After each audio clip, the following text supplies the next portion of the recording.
Tanja from Elite Pilates Teacher Training, and welcome to this video. So today we are talking about shoulder scapular stability and shoulder dissociation.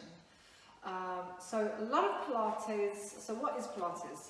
Pilates is teaching your body functional movement, so how to move correctly, how to recruit the muscles correctly.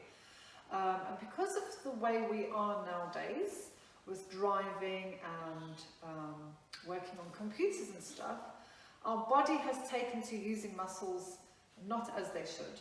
So for example, because we're going to talk about the shoulders, I'm going to talk about your upper trapezius muscles, your upper traps, which are very dominant muscles, and they do a lot of work that technically they're not designed to do, but your brain will always try and find the easiest way to do something, not necessarily the correct way, but the easiest. So if you've hurt your foot, your body's going to compensate and find a better way to walk for you that's less painful, even though that's going to affect your gait and everything else. So when it comes to your shoulders, so if you think we're going to take something out of the top cupboard in your house, in your kitchen, itchy eye. So normally this is what happens. So you either go up into your toes or you just stand up and reach. So when you stand up and reach, a lot of people have this whole shoulder going up there, which is not a correct muscle recruitment pattern.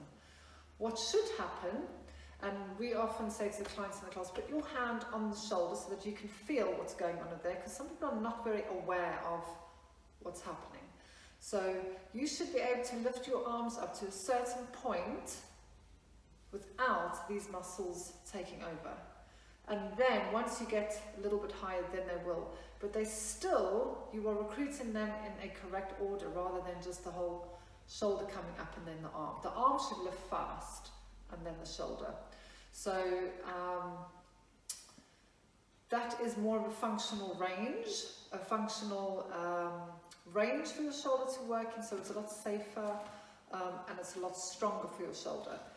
So shoulder dissociation, so what we try and teach people in the class is when you move your arm, the whole body shouldn't move as well. So if you taking something out of your cupboard, for example, when you lift, are you doing everything with your body? Or can you lift and take that out there without the rest of the body moving? The reason why that is good is it's energy efficient, the spine is in a good position, we're not contorting the spine into all awkward positions. This is why people get strains in their back or they're hurt, and I've done it and Paul's done it. You turn around for a split second and you can feel something going in your back or your neck, because we are not focusing on how we are recruiting the muscles in our body.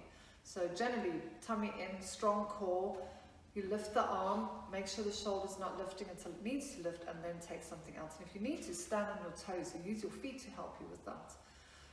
So that is shoulder dissociation, moving the arm inside of the shoulder without the whole shoulder joint moving. Just checking if Paul wants to add anything onto that. He's happy.